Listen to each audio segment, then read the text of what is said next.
Olá pessoal, sejam todos bem-vindos a mais um episódio do Agora Pode. Eu sou a Aline Max e hoje eu recebo aqui comigo o vereador Daniel Monteiro, do Republicanos. Aos 30 anos, ele é o mais jovem na legislatura atual, formado em Direito e tem uma forte atuação na educação. Foi gestor na SEDUC por 3 anos. Hoje preside as comissões de Educação e dos Direitos Animais, além de ser membro da Comissão de Constituição, Justiça e Redação. Seja muito bem-vindo, vereador. Muito obrigado, Aline. Um prazer estar aqui com você. Prazer é nosso em recebê-lo. Vereador, você está no seu primeiro mandato, é o mais jovem da legislatura. E o que te motivou a entrar na política e como essa experiência tem moldado a sua atuação até aqui? Sempre gostei muito de política. Desde muito novo eu sempre ocupei funções de liderança, seja na escola, seja nos times em que eu joguei futebol. Então é uma questão de perfil, uma questão da minha personalidade.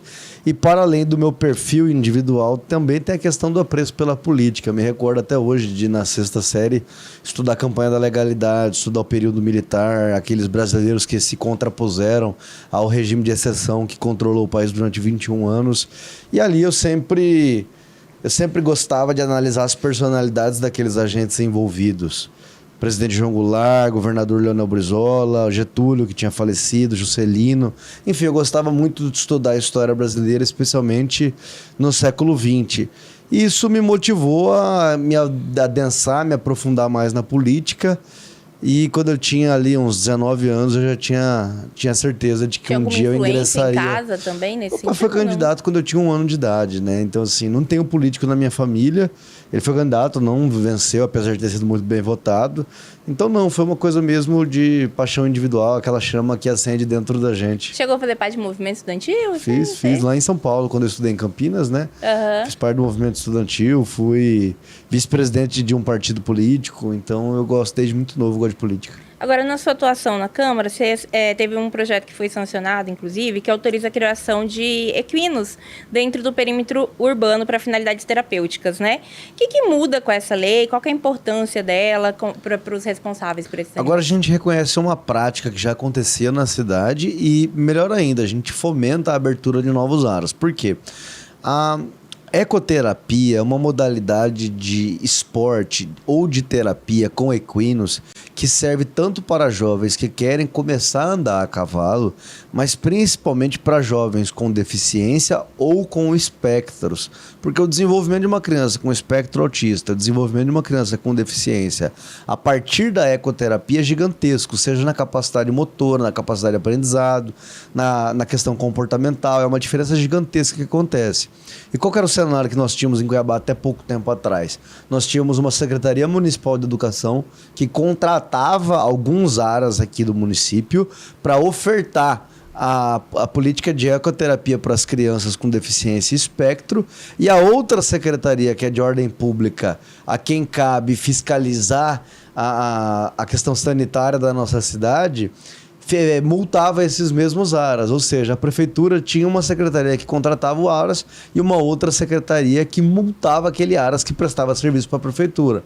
Eu chamei isso de esquizofrenia institucional e eu mantenho essa nomenclatura que eu escolhi, porque não tem nada mais esquisito, nada mais nada que simbolize mais uma bagunça institucional do que isso. Você ter 2 secretarias em concomitância da mesma prefeitura, sendo que uma está contratando e a outra está multando o lugar. Então agora, os aras que oferecem esse serviço têm a tranquilidade de que não serão multados, assim como os aras que querem empreender aqui no município de Cuiabá, que querem ampliar as suas vagas, vão ter mais segurança jurídica para fazê-lo. Isso gera até mais renda também, né? Emprego, enfim, sem mais dúvidas. Um mercado aí. Sem falar que vai oferecer com mais abundância vagas para essas crianças que precisam tanto desse serviço. A sua atuação também é muito forte na educação e você foi um dos articuladores do programa Alfabetiza MT no tempo que ficou na SEDUC também, né? Como é que foi essa construção e que resultados você espera para a educação municipal? Eu tenho certeza que vai majorar o nível de crianças alfabetizadas adequadamente no 2º ano, ou seja, aos 7 anos de idade, porque essa é a idade certa da alfabetização. Isso não é invenção minha, isso é literatura, isso é ciência, isso é a BNCC, que é a Base Nacional Comum Curricular. Infelizmente, até o final do ano passado, Cuiabá conseguiu alfabetizar adequadamente apenas 54% das suas crianças. Ou seja, quase metade, 46%, para ser mais preciso, das crianças cuiabanas não chegavam ao terceiro ano completamente alfabetizadas, sabendo ler e escrever adequadamente. E isso tem consequências práticas permanentes na vida dessas crianças. Uma criança que sabe ler e escrever adequadamente até os 7 anos, como diz a nossa caneca aqui, ela tem mais de 80% de chance de chegar numa universidade. Não estou dizendo concluir o ensino superior. Ela tem mais de 80% de ingressar na universidade. Enquanto que uma criança que não se alfabetiza nesse período tem menos de 15%. Ou seja, é preciso que a gente faça uma intervenção brusca, uma intervenção verdadeira nessa etapa de ensino, começando até um pouco antes, através da educação infantil, do desenvolvimento neuropsicomotor dessas crianças, porque não tem como a gente reduzir a desigualdade, não tem como a gente equiparar as oportunidades na vida desses jovens sem a gente primeiro nivelar a alfabetização. Quando que você acha que em quanto tempo é possível ver esse resultado em Cuiabá? Cuiabá demorou um pouquinho para aderir ao programa. Aderiu só né? agora, com uma articulação nossa. Por conta da briga de gestão e tal. Quanto tempo você acha que é possível ver um resultado assim? Há 3 anos você já vai começar a ver um resultado expressivo, porque o ciclo da alfabetização ali no primeiro e segundo ano, para você pegar uma criança... vamos colocar que esse é o primeiro ano da adaptação, até porque a Solange, que foi a primeira secretária de Educação, não fez nada em 4 meses, né? O Amaury que chegou para resolver, que trabalhou comigo, um cara bom, eu trabalhei com ele, melhor dizendo que ele era meu chefe, né? É um cara bom, um excelente gestor. Acho que se o prefeito der autonomia a ele, coisa que o prefeito não costuma fazer com seus secretários, vai decolar a educação. E assim, vamos colocar que esse é o ano da implantação, esse é o ano dos professores do município aprenderem a lidar com o material. No ano que vem, as crianças do primeiro ano já vão iniciar o seu ciclo com esse material e com os professores sabendo. No outro ano, em 26, esses alunos que começaram no primeiro já vão estar no segundo ano, portanto, com o ciclo de alfabetização completo e com os profissionais já reconhecendo, sabendo manusear, sabendo trabalhar melhor esse material. Então, eu tenho bastante convicção que ao final de 2026, ao final de 2027, a gente já vai colher ótimos frutos dessa política. Resultado no IDEB também, você acha que melhora? O IDEB, com certeza, o IDEB é natural, né? O IDEB não é o melhor indicador, mas é um bom indicador e, sem dúvidas, a melhora na alfabetização vai implicar na melhora do IDEB. Você falou, inclusive, aí da autonomia do secretário e tal, e a educação tem sido muito pautada, né? Inclusive, ontem o Abílio anunciou algumas mudanças ali, mas eu queria primeiro falar assim, primeiro o prefeito falou de privatizar, agora fala em terceirizar. O que, de fato, tem chegado na Câmara sobre isso? Como é que você enxerga também que tem que ser essa gestão municipal e se vai ser possível esse secretário ter autonomia para fazer? Não chegou nada ainda, né? Do ponto de vista de privatização e de terceirização, a gente escuta rumores e boatos através da imprensa e através de falas do prefeito. Que está lá na Câmara toda semana. Inclusive, né? Hoje ele estava lá. Assim, Aline, a gente precisa de esperar chegar a proposta, mas de antemão eu já posso afirmar a você que eu sou completamente contra a precarização do serviço de educação, porque terceirizar é precarizar no caso da educação, assim como na segurança pública. Eu sou um homem que acredita na iniciativa privada, eu venho da iniciativa privada, mas a iniciativa privada não pode substituir o Estado em algumas situações. Primeiro, naquilo que é estratégico do ponto de vista econômico, Petrobras, Eletrobras, na minha visão, e do ponto de vista dos serviços essenciais. O que são serviços essenciais? Saúde, educação e segurança pública. Imagine se aqui fosse como os Estados Unidos, em que você quebra o braço e você não vai ter um serviço público de qualidade para oferecer para você uma cirurgia, para te oferecer um gesso. Ou vai endividar a sua alma. Ou vai endividar a sua alma. O Obama até tentou fazer o Obamacare, mas depois destruído. Cansei de ver vídeos, eu morei um período nos Estados Unidos, cansei de ver vídeos de pessoas depois de sofrerem um acidente de carro, depois de serem atropeladas, com o braço quebrado ou toda machucada falando, não ligue para o hospital, não ligue para a ambulância, não quero, porque sabe que a conta vai vir muito pesada depois. Essa é um exemplo claro da importância da saúde pública ser pública, dela ser gratuita, mas isso se espelha também na educação. A gente não pode tirar o dinheiro do município e transferir para outras instituições fazerem esse serviço, até porque o funcionário que entrou por um concurso público ou por um processo seletivo. Quando a gente fala em terceirizar, em privatizar a educação, a gente está falando em privatizar aquilo que é mais essencial. Antigamente o Brasil teve uma educação boa, de qualidade, só que para uma parcela muito reduzida da população. Você pega no período militar, o nível de alfabetismo no Brasil era quase 25%. A educação era ofertada para 43% da população.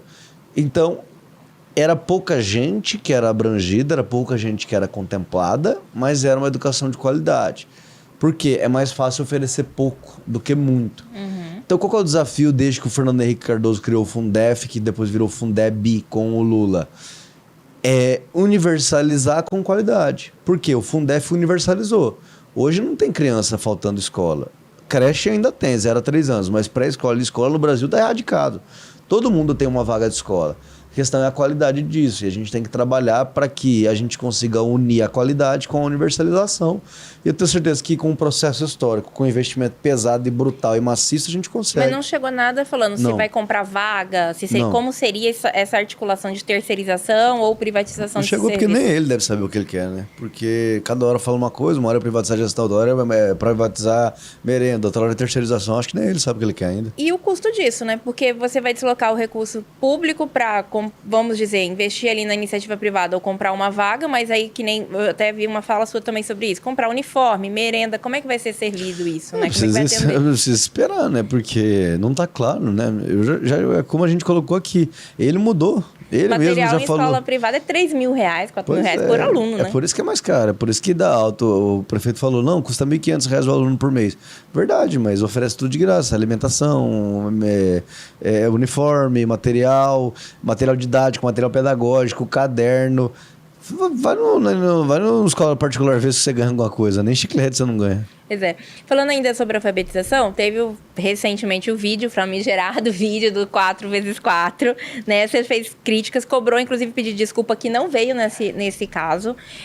Como é que você avalia que esse episódio afeta a gestão municipal? Qual a sua opinião sobre o papel do prefeito, inclusive, na educação e nesse comportamento com estudantes? Eu acho que o comportamento foi inadequado, eu acho que o comportamento foi incompatível com a liturgia do cargo, foi incompatível com as diretrizes que devem nortear a condução de um mandato de prefeito, de governador, ou enfim, de qualquer político, né? Acho que expor crianças, constrangê-las, porque elas têm uma opinião, uma posição política divergente da sua, é um absurdo. Mas, enfim, são polêmicas vazias que o nosso prefeito está insistindo em fazer. E eu já disse, não sou oposição, eu sou um vereador independente que não me furto de fazer críticas, mas não me furto de elogiar. Hoje mesmo na Câmara eu votei a favor de um projeto de lei do Executivo Municipal que majora os vencimentos dos secretários do IPDU e da Limpurb, né? Porque eu realmente acho que precisa ter uma remuneração maior. Ou seja, eu voto com o Executivo quando eu entendo que é o caso. Portanto, isso me confere legitimidade e coerência para poder fazer as críticas devidas. E aqui eu faço uma crítica muito pontual e assertiva, no sentido de que o prefeito precisa parar de fazer e criar polêmicas. Está na hora de trabalhar, está na hora de fazer entrega. A população caiabana não quer saber qual o pronome que ele gosta de utilizar, não quer saber se ele conhece a tabuada. De fumaça também para mostrar que a gestão não está entregando tudo o que ele prometeu? Eu acho bem possível, porque não pode ser coincidência. 8 meses sem nenhuma entrega e tudo de uma polêmica diferente.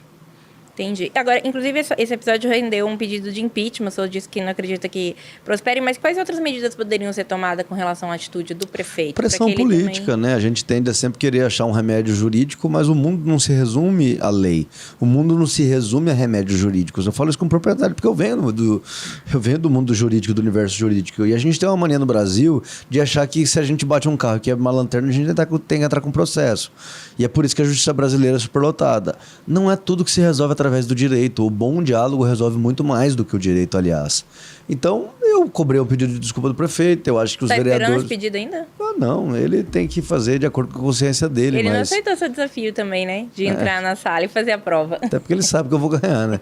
Agora, o que eu penso é o seguinte: os vereadores, sejam da base, sejam de oposição, sejam independentes, tem que combater essas atitudes do prefeito pelo bem dele e pelo bem da cidade. Porque quando ele faz isso, ele não está prejudicando somente a ele está prejudicando todos nós.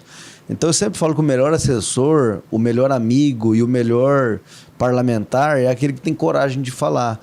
Tem uma frase que eu escutei recentemente, Que é o que o amigo é aquele que fala que você tá com mau hálito, né? Não fica só batendo palma para você. E é justamente isso que precisa. Tá na hora de alguém falar, não que ele tá com mau hálito. Tá na hora de alguém falar para ele que ele tá errando e que tá na hora de parar de fazer polêmica. E ainda repercutindo outra polêmica, a questão dele ter xingado o FMT e tudo mais. Como é que você vê essa tentativa, assim, dele... Ele até tentou amenizar a situação, né? Mas como é que você vê essas polêmicas todas, inclusive envolvendo a educação? Você foi convidado para assumir a educação, não aceitou. Isso tem a ver também com essa postura dele. Mas essa questão mesmo da UFMT, você acha que o quanto isso afeta, inclusive, até as relações institucionais da prefeitura? Eu acho que isso tudo vem do mesmo lugar. Eu sinto que há uma falta de respeito com tudo e com todos que não pensam igual a ele. E quando você está no executivo, você precisa agregar a maioria. Quando você está no executivo, você é eleito por 50% e mais uma fração, mas você tem que governar para 100%. Então, seja petista, seja aluno da UFMT, seja bolsonarista, seja taxista, sei lá mais o que, ele tem que governar para todo mundo.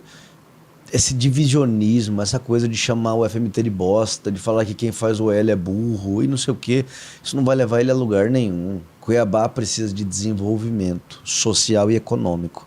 Sem isso, não adianta nada ficar fazendo palanque político.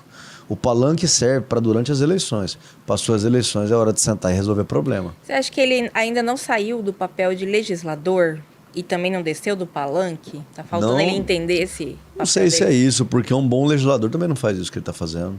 Eu acho que um bom legislador também dialoga. Eu acho que essa não é a postura de um bom político. Eu acho que o problema é que está no palanque ainda.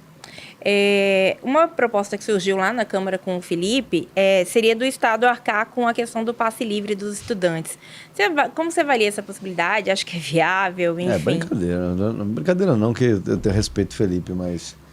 Desculpa, isso não faz nem sentido. O passe livre é uma questão municipal. O município dá para quem achar que tem que dar. A Prefeitura de Várzea Grande acabou de institucionalizar isso no mês de janeiro agora. Não tinha. Quem faz isso, o regramento inteiro é municipal. Aí eu vou fazer uma concessão de um benefício para minha população e vou pedir para outro ente federativo pagar. Aí eu também sei fazer. Se for para fazer isso, também sei. Eu vou chegar, vou virar prefeito de Cuiabá e vou falar, não, cerveja e picanha para todo mundo, igual o presidente fez. Cerveja e picanha para todo mundo. Na hora de pagar, eu vou falar, ô governo do estado, paga aí para minha cerveja e picanha. Aí também sei fazer. Aí é brincadeira. Então, você acha que ele tá... tudo bem que a proposta veio do Felipe, mas o prefeito também vem colocando a culpa muito nos outros, né? Falta ele assumir responsabilidades? Veja, eu acho que tem que parar de terceirizar, sim. Eu acho que isso é terceirização. Eu até falei lá no plenário. Eu falei, bom, já pegou o secretário de Educação do Estado, pegou a secretária de Saúde que veio do Estado, que era interventora. Vai pedir pro governo do estado tudo eles pedem. Daqui a pouco vai ter que transferir a prefeitura também, né? Daqui a pouco terceiriza a prefeitura também, se for o caso. Já que você falou da mudança aí na saúde, você acha que já dá para notar mudanças? Ou Muito pelo recente, muito recente. Eu acho que ainda não. Ela está recebendo pelo menos os vereadores? Está melhor a relação? Eu não fui lá ainda, até porque ela acabou de chegar e eu achei até indelicado da minha parte. Eu fiquei com vontade de fazer ela. Eu conheço a Daniele, né, de outros carnavais lá do governo do estado, mas eu achei até indelicado da minha parte fazer uma visita, porque ela tem certeza que ela tá no meio da crise, né? Tá ali, acabou de chegar, acabou de trocar, e eu acho que ela precisa de um mês e meio ali para fazer pelo menos um diagnóstico, montar a equipe para depois começar a executar. Então eu ainda não fui lá, até para não atrapalhar, mas eu acredito bastante no trabalho dela. De novo, se ela tiver autonomia, ela vai ter entrega. Você acha que em algum momento os secretários vão ter essa autonomia? Eu espero que sim, né? Eu espero. Se eu acho que vai acontecer... Pouco importa o que eu desejo muito que isso aconteça, e por isso que eu sempre reitero e sempre coloco a condicionante: se tiver autonomia, terá entrega, do contrário, ninguém consegue entregar. Do que você conhece hoje já da administração municipal, tanto como legislador, que busca informação e tudo mais, quanto tempo você acha que seria preciso para que Cuiabá saia dessa crise e já era possível ter feito mais entregas? Avaliação da gestão. Crise financeira, né? Não tem crise financeira. Não tem crise financeira. Sempre falei isso, não tem crise financeira. Como que eu tenho um passivo de mais ou menos 2 bilhões, um orçamento de mais de 5 bi, sendo que dos 2 bilhões de passivo, menos de 50% é de curto prazo, e a gente fez no começo do ano o reparcelamento dos débitos previdenciários. Não tem crise, crise é uma palavra muito forte, isso é narrativa. Porque aí fica fácil falar que está em crise e eu não consigo entregar nada. Não está em crise, desculpa. Não faz sentido. Quer um comparativo para ficar didático para quem está nos acompanhando? Time do Corinthians, que é meu time do coração. Eu também. Pô, então você já viu. Agora eu entendi por que você é tão inteligente. Você pega o Corinthians tem um faturamento anual de 1.200 bi, 1.300 bi e uma dívida consolidada aí de 2 bilhões. A mesma dívida de Cuiabá. Só que Cuiabá ganha por ano mais de 5 bi. O Corinthians ganha 1 bi e 300. O Corinthians está na primeira divisão, está contratando jogador mal e porcamente, mas está pagando seus vencimentos, está pagando jogador, está pagando comissão técnica, está trocando, trouxe o treinador da seleção brasileira. Como que o time que fatura 1/4 do que a prefeitura de Cuiabá, com a mesma dívida, não está quebrado e Cuiabá está quebrado? A gente tem que fazer conta. E detalhe, o time de futebol é uma empresa privada, na verdade é uma associação. Mas assim como uma empresa privada, tem que correr atrás de faturamento. A prefeitura de Cuiabá só cresce faturamento através do pagamento dos nossos impostos. Aparentemente já cresceu 12% a arrecadação esse ano em relação ao ano passado. Onde tem crise? Eu desafio qualquer um deles, me mostra onde está a crise. Você pode ter ali uma dificuldade de pagar uma dívida de agora, de curtíssimo prazo, mas isso você renegocia. Isso você chama uma roda de fornecedores, uma roda de credores e faz uma negociação ampla, geral, democrática e restrita. E faz o reparcelamento, refinancia todas essas dívidas. Não é difícil de fazer, a questão é vontade política, organização e inteligência. Faltando gestão, então. 100%, porque como eu acabei de apresentar os números aqui, eu falo, a única ciência que não admite contraponto é a ciência matemática, é a ciência exata. Não tem como você discutir comigo que 2 mais 2 é igual a 4. Ou usar o exemplo do prefeito, não tem como ele discutir que 4 vezes 4 é 16. Então, discuta comigo esses números. Onde está a crise aqui? E essas mudanças na secretaria, você acha que isso vai ajudar? Integração da educação com o esporte, CEMOB com segurança, separação de PDU e meio ambiente, meio que uma mini reforma aí em 8 meses. Precisamos entender como que vai ser isso, né? Meio ambiente, eu acho que dessas aí vai ser a menos traumática a mudança. Realmente precisamos entender como é que vai ser isso na prática, mas eu acho que no meio ambiente ali a gente não vai ter maiores problemas. Espero não termos. Mas do ponto de vista da Secretaria de Educação, Esporte, Cultura e Lazer, é um pouco confuso, porque se fosse para você fundir secretarias, as outras secretarias teriam que virar secretarias adjuntas. E não é o caso, porque eles vão continuar como secretários, mas vai fazer a fusão sistêmica com o mesmo DAF, ou seja, o mesmo pagamento, o mesmo órgão sistêmico. Eu nunca vi isso na minha vida, tá? Nunca vi isso na minha vida, e gente da prefeitura, que eu não posso revelar o nome, falou a mesma coisa. Falamos pro prefeito que a gente nunca viu isso na nossa vida, estamos preocupados, mas ele ficou irredutível. Muita preocupação. Eu vejo com muita. Repito, do meio ambiente não me preocupo tanto. Agora, educação, com 2 outros secretários, com GDA1, ou seja, primeiro escalão, mas sem autonomia funcional, pouco complicado. E de outro lado, segurança pública e mobilidade urbana. Vejamos, na campanha foi anunciado pelo nosso prefeito que criaria a Guarda Civil Municipal, e anunciado também por ele que segurança pública teria um destaque na esfera municipal, uma vez que, a despeito da Constituição Federal elencar que o governo federal e os estados são responsáveis por segurança pública, Cuiabá também ia ter responsabilidade. Agora vai unir as secretarias. Vai sumir a Secretaria de Segurança Pública e continua sem guarda municipal. Que prioridade é essa na segurança pública? Ele e outro ponto. Descartou a guarda, né, inclusive. Pois é. E outro ponto. Fez no começo do ano a separação da Secretaria de Esporte e a Secretaria de Cultura da Secretaria de Educação. Não era assim. Ele que fez a divisão. E agora, ao invés de juntar como era de novo, quer fazer uma... sei lá o que ele quer fazer uma mistura aí pela metade. Então, assim, não está fazendo sentido. Dividiu, agora quer juntar, mas não vai juntar 100%. Do outro lado, a segurança pública vai ser prioridade. Vai deixar de ser secretaria, não vai ter guarda civil.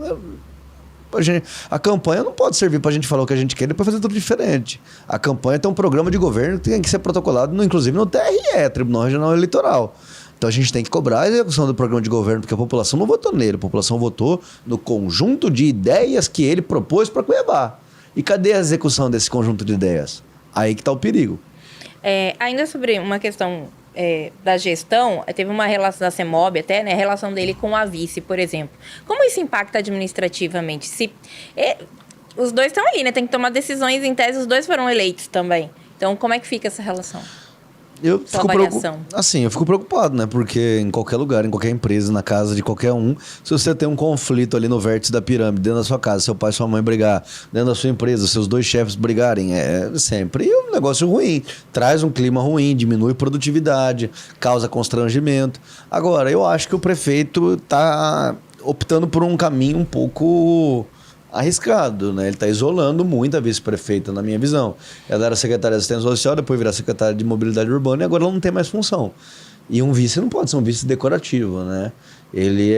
A vice é a segunda pessoa na linha de sucessão do Executivo Municipal, portanto, eu entendo que tem que ter um papel, assim como o nosso governador e o nosso vice-governador trabalham em sintonia. Se você analisar o Otaviano Pivetta, ele trabalha muito, a educação é muito, muito alinhada com ele, a infraestrutura muito alinhada com ele, a agricultura familiar muito alinhada com ele, porque ele não é um vice decorativo, ele é um vice que Além de trabalha ter um muito. discurso alinhado, né?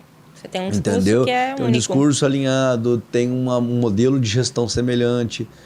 E agora no município, esse rompimento, essa ruptura já no primeiro ano de mandato, com policiais sendo chamados, com um BO sendo feito, dizendo que existia um clima de animosidade, com uma advogada no local, já ia falar no local do crime, né? No local do conflito. E todo mundo se filmando, uma vice-prefeita filmando o prefeito filmando a vice-prefeita, a advogada filmando o prefeito. E a vice-prefeita ainda chamou a polícia.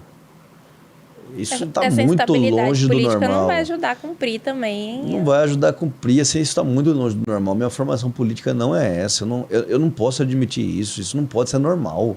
A gente tem que trazer o clima de paz, estabilidade, previsibilidade, credibilidade. Nós precisamos trazer esse clima e o desenvolvimento, prosperidade para a cidade. Chega de confusão, ninguém aguenta mais. É Emanuel Pinheiro paletó, agora é Abílio confusão, ninguém aguenta mais isso aí não. Está na hora da gente ter uma coisa nova, uma coisa que trabalhe para que Cuiabá finalmente prospere e vire, de fato, e não só de direito, a capital do estado mais pujante da nação. O senhor e a Maísa têm se destacado ali na Câmara. Vocês falam que não são oposição, são independentes, mas querendo ou não, muitos críticos, os dois muito críticos à gestão. A Maísa tem sofrido o que alguns chamam de perseguição política também. Você acredita que isso é um movimento das pessoas muito ligadas ao Abílio ali para tentar prejudicar a vereadora? Teve o caso agora da audiência. E se você também sente essa pressão, ou se a pressão tem sido maior nela por ser mulher também, enfim, como que você avalia isso? Eu não posso falar pela vereadora, seria um movimento mas chamado abilismo também, ali baseado no bolsonarismo, um abilismo criando essas perseguições, assim? Eu não posso falar pela vereadora Maísa, né? Mas evidentemente existe um clima de animosidade com relação a nós dois, porque, como você bem colocou, nós não somos oposição. É muito mais fácil eles descredibilizarem quem está na oposição. Esse daí é oposição, ele não vai votar junto com a gente nunca, nada vai estar bom para ele, a gente pode pintar Cuiabá de ouro, ele que ele vai ser isso contra. Às vezes, né? Tipo assim, é sempre contra, nunca é a favor de nada. Então, só que ele não pode falar isso nem de mim nem da Maísa, porque muitas vezes, inclusive na maioria das vezes, a gente vota junto com o executivo. A questão é que nos últimos meses tem errado mais do que acertado e a gente vai pontuar, até porque não foi ele que me elegeu. Quem me elegeu foi o povo cuiabano. E o povo cuiabano espera que o seu vereador trabalhe com independência e autonomia conforme prescreve a Constituição Federal e não como um puxa-saco. Agora, o que eu posso te afirmar é, eu estou junto com a vereadora Maísa, não vou deixar ela na mão com relação a essa questão da audiência pública, até porque ela não cometeu crime nenhum. Estou junto com ela, vou lutar por ela e... Da minha parte, se há perseguição contra mim, eu jogo bola, né? Eu sempre gostei de jogar fora de casa. Eu gosto da torcida gritando contra. Então, se eles quiserem, eu tô pronto. É igual uma massa de pão, quanto mais bate, cresce, vereador. Deixa eles baterem, vamos ver onde eles vão chegar. Inclusive, o seu nome foi até colocado, aí o prefeito fez um desafio de você chegar lá na prefeitura e fazer diferente, foi colocado, cogitado de ser candidato a prefeito, despertou esse sentimento aí de uma disputa a prefeito. Podemos esperar Daniel para 2030? Tá muito longe ainda, né? A gente tá ainda no ano de 2025, acabei de ser eleito e já recusei a maior secretaria do município, né? Secretaria que todo mundo deseja, eu recusei, justamente porque eu não tenho esse prendimento, eu não tenho essa coisa de amor pelo cargo, amor pela posição política, eu não tenho muito isso, entendeu? Eu gosto de resultado, eu gosto de trabalhar. Se a população entender que eu posso contribuir mais na prefeitura, claro que eu vou. Eu gosto muito. E quem dizer que não tem sonho de ser prefeito dessa cidade, de servir essa grande capital como seu prefeito, está mentindo, né? Porque quem está na política quer chegar no ponto mais alto. E é claro que é um sonho meu, mas assim, eu sou muito novo, acabei de completar 30 anos. Se a população entender que é em 28, em 32 ou em 36, eu vou estar pronto. Desejo eu tenho, mas não foi isso que despertou, não. Esse desejo já tinha ou ele que acabou provocando isso? Não, sempre tive. Já entrou para a política pensando no e um dia você, claro, executivo. Meu perfil é de executivo, né? Não tenho perfil de legislativo. Eu gosto muito de montar equipe, fluxo, prazo, controle, orçamentação, quem faz o quê, planejamento, curto, médio e longo prazo. Eu gosto de trabalhar. Mas Isso aí é futuro a Deus pertence, a população que vai decidir se eu estou pronto para isso ou não. Sobre o seu partido, Republicanos, né? Como é que você avalia as movimentações pensando para 2026, com a pré-candidatura do Otaviano Pivetta? Ele, inclusive, tem até tentado aí se aproximar do PL, do próprio Abílio. Como é que fica essa articulação e como é que você enxerga aí o cenário para 2026 também? Veja, eu imagino que nós teremos uma candidatura muito forte, uma candidatura de continuidade em relação ao que está acontecendo no estado de Mato Grosso, que hoje vive um crescimento comparável ao crescimento de PIB da China, que é o país que mais cresce no mundo civilizado. A gente tem um estado que cresce 2 dígitos, a gente tem uma educação que subiu de 22º para o 8º lugar, uma saúde que está construindo 6 grandes hospitais regionais, a gente tem um governo do estado que construiu mais quilômetros de rodovia do que os últimos 20 anos construíram, portanto é um governo, uma candidatura de continuidade em relação ao maior governo da história do estado de Mato Grosso. Superou inclusive o governo do ex-ministro Blairo Maggi, que também foi um governo exitoso. Então eu acho que a candidatura do Otaviano vai unir várias forças heterogêneas, várias forças diferentes. Eu imagino que da direita, da centro-direita e até o centro tem uma tendência muito grande de apoiá-lo. Mas é claro que vai ter a fração da extrema-direita que, em havendo uma candidatura do PL, estará com uma candidatura do PL. Mas eu desejo que o PL nos apoie, até porque é uma candidatura que está construindo de forma democrática, de forma plural e depende de vários partidos e de vários atores políticos nos apoiando, porque a gente vai governar para todo mundo. O Pivetta não recua, independente da decisão do Mauro, se ele sai em abril ou não? Não. O Otaviano não pode recuar de jeito nenhum. A gente precisa dele, nosso líder. É o melhor candidato a governador, já fez o que fez em Lucas do Rio Verde, agora é a oportunidade dele fazer para o estado inteiro. Vereador, tem um assunto que a gente tem tratado aqui com vários entrevistados, que é a questão do feminicídio. Os dados são alarmantes, Mato Grosso, segunda vez liderando aí essa questão. Agora, no âmbito municipal, o que é possível fazer, o que precisa ser feito para que a gente possa combater a violência, principalmente na questão de evitar que aconteça, né? Esse é o ponto central, é a prevenção mais do que a punição, porque do ponto de vista da punição, a gente já tem o botão do pânico, a gente tem delegacias e núcleos especializados em todos os municípios. A questão é, punir é muito importante, é muito fundamental. Mas quando eu puno um feminicídio, ele já matou a menina. Então está na hora da gente analisar o outro aspecto da Lei Maria da Penha. Quando a gente analisa essa lei, que é um exemplo para o mundo, eu não tenho dúvida nenhuma de que a melhor legislação do mundo em relação à violência contra a mulher é a Maria da Penha, a gente analisa que é uma lei que trata, sim, da punição, ela traz novos patamares punitivos, que é o jeito que a gente chama de direito penal, mas ela também trata muito a questão da prevenção, que não é aplicada. Exatamente. Então a rede de proteção, as políticas de prevenção, dentre as quais eu destaco o diálogo das crianças e os grupos reflexivos com aqueles que já cometeram algum crime para que eles não reincidam no ato criminoso, são fundamentais. Tem um delegado de polícia aqui na cidade de Cuiabá, Dr. Marcos, salvo melhor juízo, que ele tem os grupos de reflexão. Só para você ter uma ideia, homens que agridem ou matam mulheres têm uma tendência de mais de 70% de chance de reincidirem, ou seja, de cometer novamente a violência contra a mulher. Aqueles que passam pelos grupos de reflexão sobre violência contra a mulher, desse projeto desse delegado e de tantos outros aí que têm espalhados pelo Brasil, tem apenas 5% de reincidência. De 70% cai para 5%. Isso é uma política eficaz. Isso é uma política inteligente, uma política importante.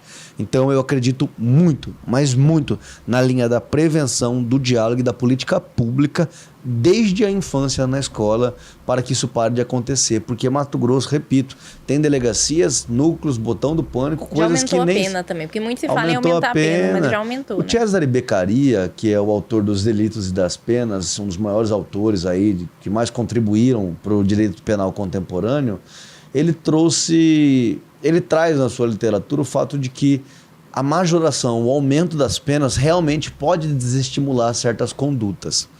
Eu nem acreditava nisso antes. Mas assim, aceitando o argumento, aceitando essa premissa, a gente tem que analisar a realidade. Já não aumentou? Já não aumentou com a Maria da Penha? Já não aumentou agora com o pacote antifeminicídio da senadora Margarete Posetti? Pô, muito importante. Eu realmente acho que esses caras têm que ficar na cadeia há muito tempo. Agora, isso sozinho não vai resolver. A gente tem que punir com severidade. É estrutural, é cultural. Mas é estrutural, é cultural, é um fenômeno sociológico. Então, sendo um fenômeno dessa magnitude, é preciso que a gente tenha políticas públicas. Olha o tabagismo, por exemplo. A lei antifumo, que começou em São Paulo com Maluf e depois virou nacional, desestimulou as pessoas fumarem também nos ambientes fechados. Verdade? Ela funcionou, diminuiu, desestimulou essa conduta. Mas, por outro lado, olha quantas políticas públicas foram feitas também no tabagismo. Na capa do cigarro está ali mostrando o que o cigarro pode afetar, mostra imagens fortíssimas de pessoas que pegaram doenças, que contraíram doenças. Você não pode ter propaganda na televisão. Tem uma série de políticas que aconteceram em conjunto, junto com a proibição. A proibição, a lei, a punição é importante, mas as políticas públicas de informação são tão importantes quanto. E no caso das mulheres, diferente do caso do cigarro, a gente tem feito pouquíssimas políticas de prevenção. Agora, já caminhando para finalizar, queria deixar aberto espaço aqui para você falar sobre suas principais bandeiras para esse mandato e o que a população pode esperar do senhor nos próximos anos. Pode esperar de mim muita independência na hora de analisar e na hora de verificar os atos praticados pelo Poder Executivo. Eu não estou ali para puxar saco de ninguém, mas também não estou ali para ser o capeta, não estou ali para ser o antagonista, não estou ali para ser a antípoda do prefeito Abílio. Estou ali para fiscalizá-lo pelo bem da cidade e pelo bem do mandato dele também. Do ponto de vista das bandeiras, inequivocamente a minha principal bandeira é a educação, que é através da qual a gente vai conseguir diminuir a violência contra as mulheres, vai conseguir melhorar demais a questão da segurança pública, assim como melhorar a qualidade da mão de obra da nossa cidade, sem o que não há desenvolvimento econômico e social. A causa animal também é uma causa que me orgulha bastante de fazer parte, de presidir. Eu tenho um cachorro que é adotado, peguei da rua, ele já fez 10 anos agora em agosto, esse mês. Então é uma causa que me comove, eu gosto demais. Eu confesso que a gente tem dificuldade de fazer diferenças nas políticas de cuidado com os animais na cidade, porque são políticas que dependem muito mais do Poder Executivo na matéria, na medida em que eles têm o investimento, eles têm a capacidade de execução orçamentária, mas por outro lado a gente tem acompanhado com muito amor essa causa, com bastante carinho, particularmente é a minha causa preferida, que eu mais gosto de trabalhar.